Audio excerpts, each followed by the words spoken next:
is a much stronger force through education for peace and a sustainable future. So that's where the mission statement comes in. So, have you visited any other campuses? If yes, which? I have. Let me see. I've been to Maastricht a few times. I've been to Atlantic College once. I've been to Singapore twice. Where else have I been? Oh, and I worked at the Italian UWC for 1 year. Can't forget that. So I think 4 others. Yeah. Oh, and the campus in UWC USA in New Mexico. I visited there. I did a theatre workshop for a week a few years ago. But this is the best, without a doubt. We know that. Yeah.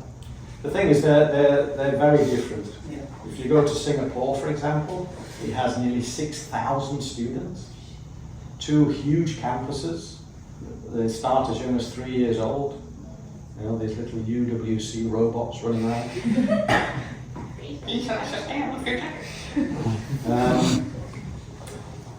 Some of the other colleges, the UWC USA is similar to this. It's around 200 students. That's the more common model, if you like.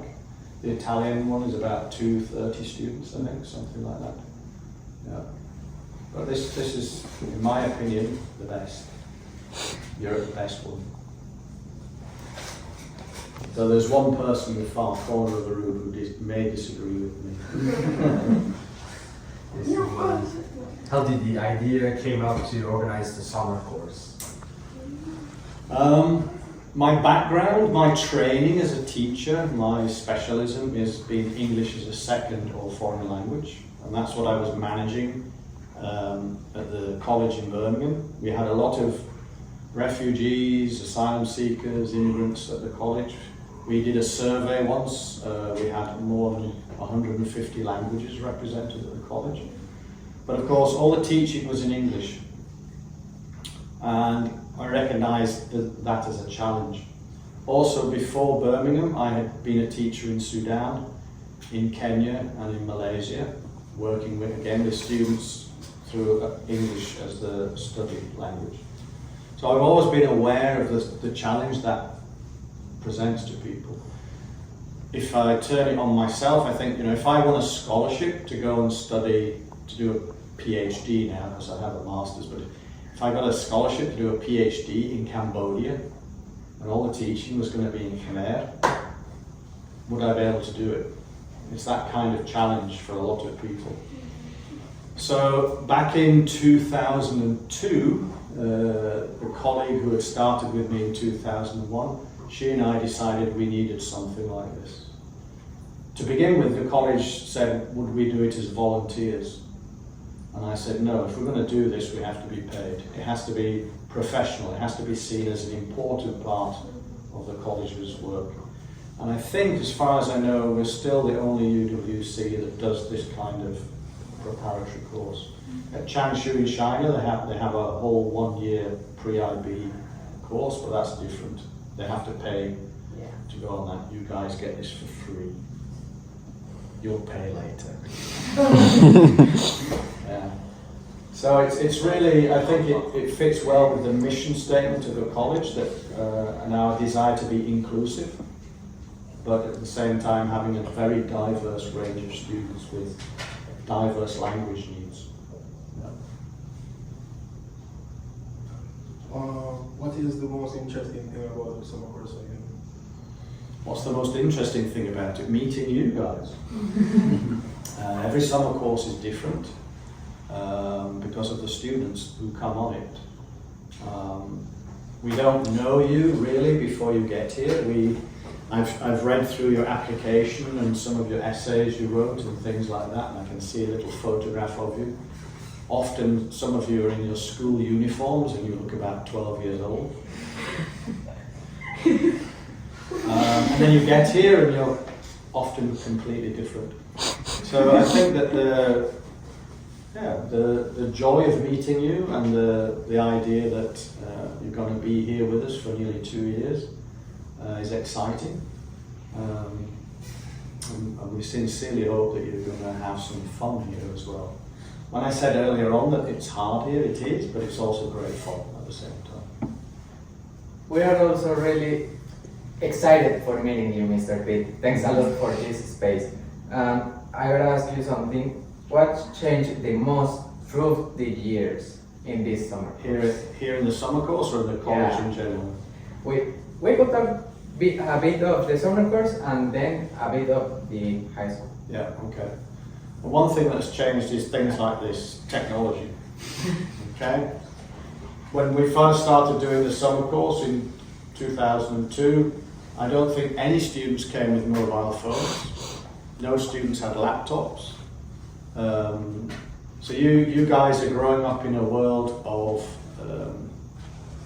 which in a way, where technology makes things easier for you, potentially. But, as we're finding now with things like ChatGPT, some people stop thinking. They just go directly to Google, they go directly to AI, they go directly to ChatGPT and hope that that will do the thinking for them. This is really, really dangerous. You're human beings with a mind, you're human beings with independent thought, you're human beings who can make opinions about things. ChatGPT is a robot that just reproduces already existing information and doesn't do it in a very intelligent way, actually. It's quite good for some things, for things like design and image manipulation and so on. But when students of mine have tried to use it to write essays, basically what it produces is bullshit. Bullshit that means nothing. It's just full of words which is taken from existing sources, blended them together into something that looks like an essay, but isn't an essay. And the other danger with it is that when you write yourself, especially if you write with a pen and you don't use a word processor, as your teachers, we get to know your style. We get to know what you can actually say in writing. And then you present a ChatGPT essay, it's pretty obvious that you didn't write it. So I guess I'm kind of warning you already, be very careful if you're going to think about using things like ChatGPT, because very quickly you could lose the ability to think for yourselves. Seriously. So that's a big change, the technology, not just on the summer course with you guys, but in the college as a whole. When I started teaching here, the room below here, the classroom below here, was a computer room. Had about 12 or 15 PCs, big desktop computers. And you had to book a session. You could book 1 hour at a time. The internet was very slow, and it used to cut out quite a lot. About 3 or 4 years ago, they put in fibre optic cable, so the internet now here is really good in the village and here on campus. Something else which has changed is that people know about the summer course more. We have worked hard over the years to make sure that national committees, sponsors, other selection organisations know about the summer course. And it's available actually to anyone who feels they can use it. To begin with, we really focus on just English language skills, but now we are seeing students coming from areas of conflict. They need to get out to be safe. We're waiting for students coming from Palestine, for example. It's very difficult for them to get here. So it's not all to do with just language now, it's to do with getting here and being able to get settled in and get socialised before the other 90 or so first years arrive and the 100 second years, because then it gets crazy very quickly. Let's see, what's the biggest challenge as a teacher? As a teacher in general or a teacher here? In general. In general. Well, in general, if you think about it, teaching as a profession is not viewed very highly around the world. It's not a career that many UWC graduates choose, for example. But we do have another teacher in the room. Primary school teacher, excellent choice of career. If you think about it, many of you would not be here if it was not for your teachers. So up to this point in your life, your teachers have been very significant people for you. We hope that you'll find the teachers here to be very helpful and very stimulating, and that they will help your thinking to develop and grow. And then most of you will go on to university, and then you will go on to maybe do a master's, who knows. So you will be in the world of education, you'll be in the world of teaching for a long time. Probably a quarter of your life when you think about it. So it's a very interesting question to think about. Why is it that in almost every country in the world, teaching is not seen as a good career choice? If you think about it at home, in your home countries, how many of your friends are planning to become teachers? I was looking at the information about you guys up on the sheets here, and how many of you want to become doctors, lawyers, mechanical engineers, businessmen. Nobody said, I want to be a teacher. And I think that's really sad, because I think UWC graduates would make fantastic teachers. Because you've already learned how to be critical thinkers, you've already learned how to be compassionate, you've already learned how to think about the other person as being more important than you. And those are the qualities I think make a good teacher. And what about teaching here? Teaching here, the most challenging thing is getting students out of bed in the morning. Getting people to class on time, getting students to anything on time is a challenge. Sometimes I find it funny and I laugh about it, but sometimes it can actually be quite embarrassing, especially when we are doing things with the public. We're doing things with the local community and they're waiting for us. The person who was the mayor of the Kommune of Fjala until recently, he used to make a little vlog every week to talk about what he'd been doing. And on one of these we had a march in Dala with the schools there, and he mentioned that he'd learned of this new concept called UWC time, which seemed to be very different from any other time anywhere in the world. But if you get the students into the class and they're there, then it's great, because one thing I've found over the years I've been teaching here is that if I ask the right questions, or a student asks the right question, the conversations, the discussions are very stimulating, usually of quite a high intellectual level, not always, but usually. And as a theatre teacher, because theatre is a very different type of course from maths or history or biology or whatever, I get students who are really adventurous and are willing to take a risk. They fulfill many of the characteristics of the IB learner profile. Some of them are also idiots, I have to say, but they get that from me, so that's okay.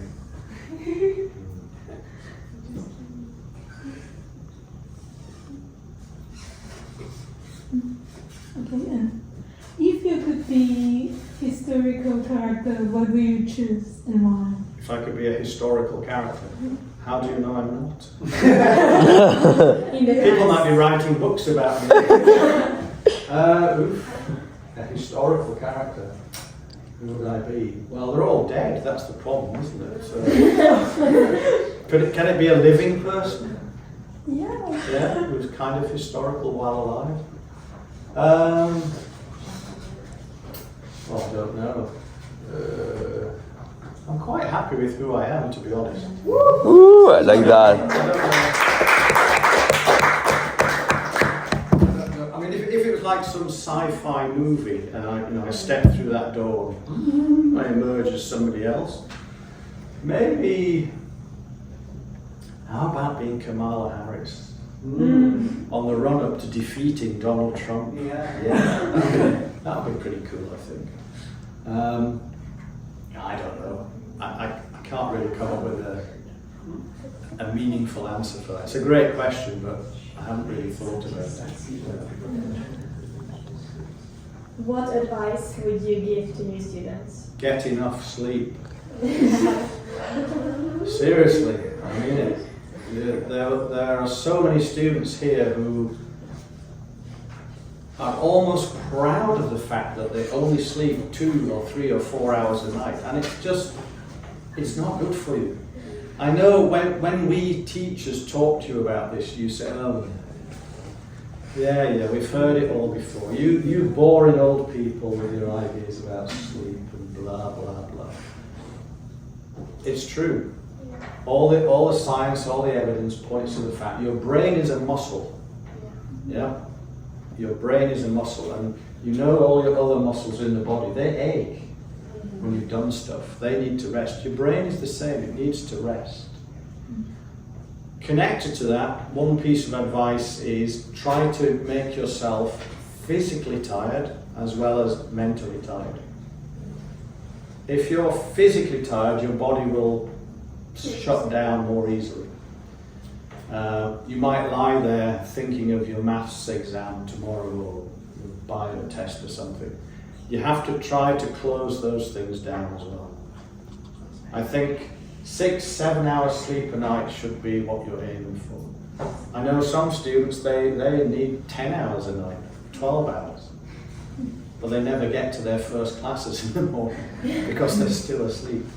So this is why it's really important, going back to my earlier point about time and how you protect your time, how you use it wisely. We give you a huge amount of freedom here. No one is going to come around to you and say, hey, Maria, it's time to be asleep. Right? Put that phone away, go to sleep. No, nobody will do that. You have to decide to do that for yourselves. There are very, very few rules here at the college, and that's for a reason. And the main reason is we think of you as young adults. And that, for some of you, is a big step. Maybe at home you had your mother or your father or your guardian saying to you, come on, get to bed, switch off Netflix, whatever, it's time to sleep. Nobody will do that here. Maybe your roommates might. If you have a roommate who really needs sleep, and you're sitting there with your speakers on your desk till 2 in the morning, they may well come along and just unplug it and you go to bed. Some people use earplugs to sleep or eye masks. Draw your curtain around your bed, you'll get curtains, most of you, and yeah, sleep. It's super, super important. These guys behind you will confirm that, I'm sure. They know. Yeah. Well, do you have a specific moment, specific favorite memories here in UWC Redessss Nordic? I have many, but also many I've probably forgotten as well. You have to realise that in the time I've been here, more than 2,000 students have graduated from here. I have 2,500 friends on Facebook, which is really sad, isn't it? But a lot of them, probably 90%, are graduates from here. And some people I'm in contact with a lot, and they remind me of things. So for example, during my holidays when we were traveling in Europe, my wife and I went to Barcelona, and we stayed with 2 graduates. They met here, they fell in love, they got married, they're still together. Ezekiel from Argentina and Katsia from Poland. They live in Barcelona, and just being with them, they remembered things which I had kind of forgotten, or were somewhere, in the back storage of my brain. So they, for example, remembered that Ezekiel was in the college band. We often have these bands, rock and roll, jazz, whatever, depending on what the musicians play. And they played some really great concerts here. Student shows are a highlight. I remember many of those for different reasons.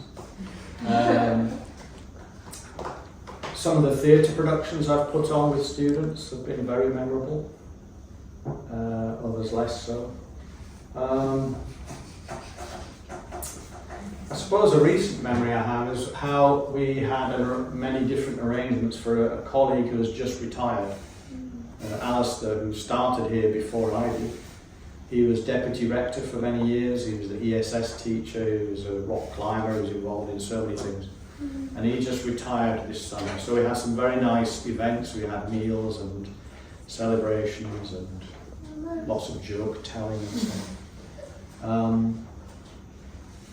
Yeah, so there's no single one outstanding memory, really. Because if there was, it would suggest that everything else was kind of ordinary in a way. There's nothing ordinary here, or very rarely. As a teacher, which subject combinations will you not recommend for students? Don't take visual arts and theatre. You can theoretically take both, but also don't take 4 higher levels. Again, theoretically, the IB says you can, but again, going back to the point I was making earlier about time, 4 higher level subjects can be really, really crippling. There's just so much work involved. And actually I would say 99.9% of the universities would not be impressed with you doing that anyway. The universities that recruit students from here recruit students because you are UWC students first. Your IB diploma is just a kind of almost like a badge you can wear, saying, yeah, I succeeded in my diploma. That shows you can study, it shows that you're able to go on to university and so on.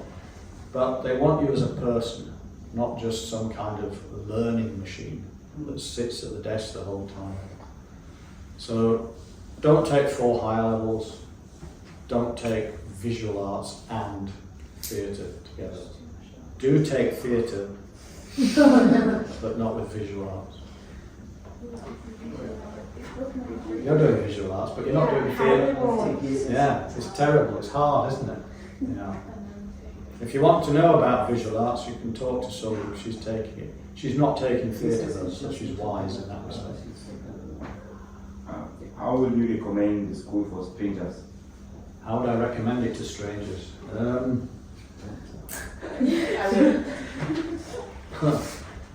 not sure I would. I mean, if it's a 15-year-old who's thinking of their next school journey, if you like, then I would say if you come to a school like this, every day will be different. You'll have some real highs, you'll have some lows, where life feels really, really hard. You'll meet some fantastic people, fellow students, teachers. We have people at the college working here from about 20 different countries, I think. So, and I guess as well I would say, in order to really maybe fully enjoy being here, you have to accept that the school is in a quiet place. It's not in a city, it's not near a big town or anything. If you don't like the nature, then you're probably going to find it a little bit tough. But you can do sports, you can play football, volleyball, basketball, whatever. But yeah, expect it to be different from your average school, I would say. Okay. My question is, do you think Leeds will be promoted to the Premier League? Absolutely. Yeah? Maybe not this season, I don't know. Hopefully. Hopefully, yeah. Well, as you know, we were so close last season. We lost in the playoff final.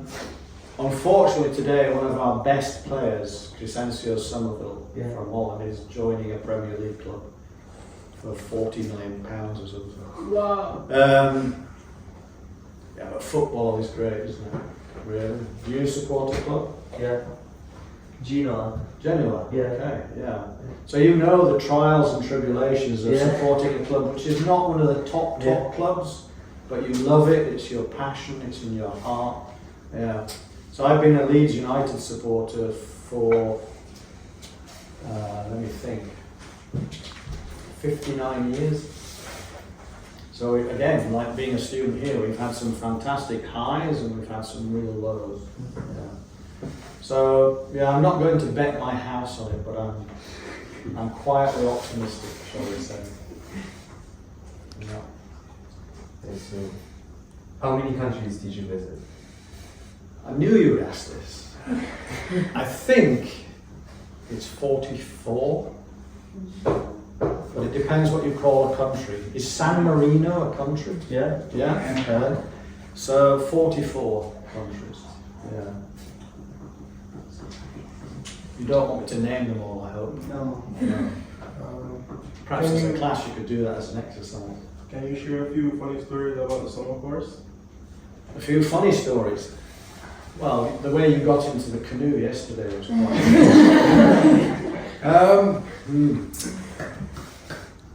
I remember one year we were staying on an island a few miles from here, and it's a very beautiful place, but in the summer, if it's a day like today where it's quite still and warm, there are lots and lots of insects. So we were trying to play a football match, but in order to play it, we all had to have a coat or a scarf wrapped around our heads, so you could only see people's eyes. So we looked. Somebody took a photograph, and we looked like some set of weird monsters, because we all had enormous heads. So we had blankets and scarves and things wrapped around. It was the only way we could play because of all the insects.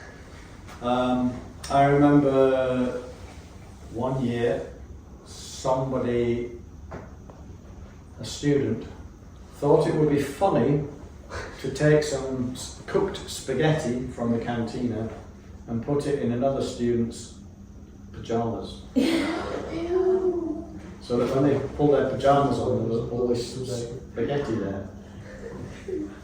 Whether that's funny, I don't know, but they thought it was. I don't know what the person with the pajamas thought. Yeah, playing little tricks on each other sometimes is quite funny, but you have to be careful as well, I think, not to cause offence, obviously. One year we were on a hike, and a student from Ethiopia was in the group, and we saw a snake on the path. And he said, "Shall I kill it?" And I said, "No, you don't have to kill it, we just walk around it." He said, "No, I want to kill it." I said, "No, just leave it. No, it's not doing anything." It was just kind of sitting there sunbathing. It wasn't going to attack it. And the snakes in Norway are not really poisonous. They can give you a bite and it's a bit nasty, but it's not going to kill you. So there was no need to kill it really. And then all the way back down off the hike, he was saying, "I should have killed it." So yeah, different expectations. He had never seen a freezer before. So we were staying in some small cabins, and there was about 5 students in each cabin. And we had lots of food with us. And I gave the food to his cabin. And then after every cabin had their food, I went around to check. And I went to his cabin and there was no food. Where's the food gone? He'd put everything in the freezer. Eggs, milk, tomatoes, cheese. I brought the cheese out. How are you going to eat this? But then I realised he had never seen a freezer before. And he thought, well, we put all the food in the freezer because I think it's safer there. So, I mean, that's not very funny, but I found it funny. When will the bridge be repaired? Pardon? When will the bridge be repaired? Don't know. I don't know because I don't work at Harvard. The thing is, in the summer, there's lots of people are on holiday, so everything slows down a lot. Maintenance slows down a bit. Norway slows down a bit. I mean, if anybody wanted to invade Norway, June, July would be the best months because It's only 16-year-olds yeah, in the country. it's school students who are doing everything. They're flying the planes and yeah. Okay, Pete, what do you think of the ID? You want to get me fired? Well,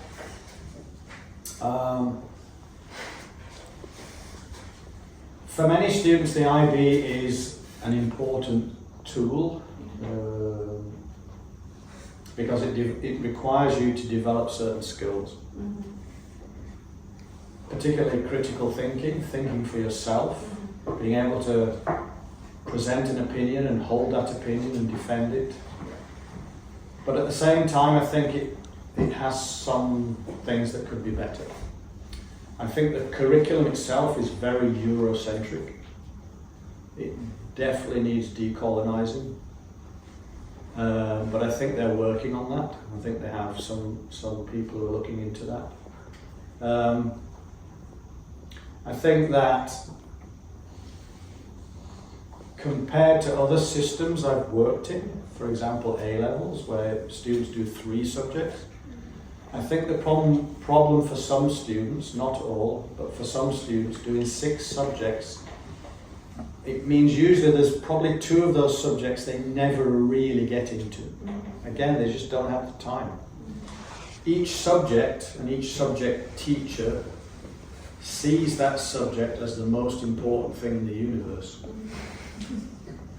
And so one of the things I've found teaching theatre, and you'll know this from conversations we had, theatre, I feel I have to teach it in a very flexible way and individualise a lot of the work for the students so they can fit their theatre work around everything else they're doing and sort of squeeze the theatre work in when they can, in a way.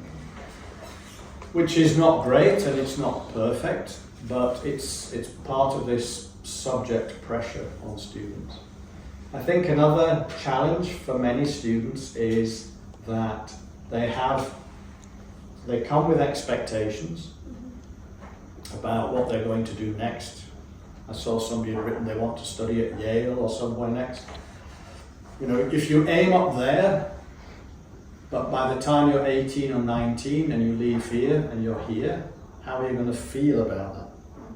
If you expect to get 42 points in the diploma and you get 28, how are you going to feel about that? Every single student who comes here who wants to go to university will go to university. I can promise you that. I could write that down and sign it in blood because it's absolutely true. We have a fantastic advisor here, Mark, you'll meet him, our university counsellor. He will get to know each of you individually. He will advise you on the kind of places you should be applying to, that you'll have the chance to get in, that you'll get a good scholarship, etc., etc. If you keep going into his office and saying, yeah, but it has to be Yale or nothing, he will help you apply for Yale. But if you end up with nothing, you can't blame him. Okay? And I think that one of the dangers with the IB diploma is that it does magnify, expand people's sense of their own importance in a way, while not recognizing that every single subject is difficult. Each subject is supposed to be as challenging as every other subject academically. Of course, for some of you, doing biology, for example, would be easier than doing math. For some of you, doing math will be easier than doing history. It depends on your own strengths and weaknesses. But you have to try to do equally well in all 6 subjects. And that's tough.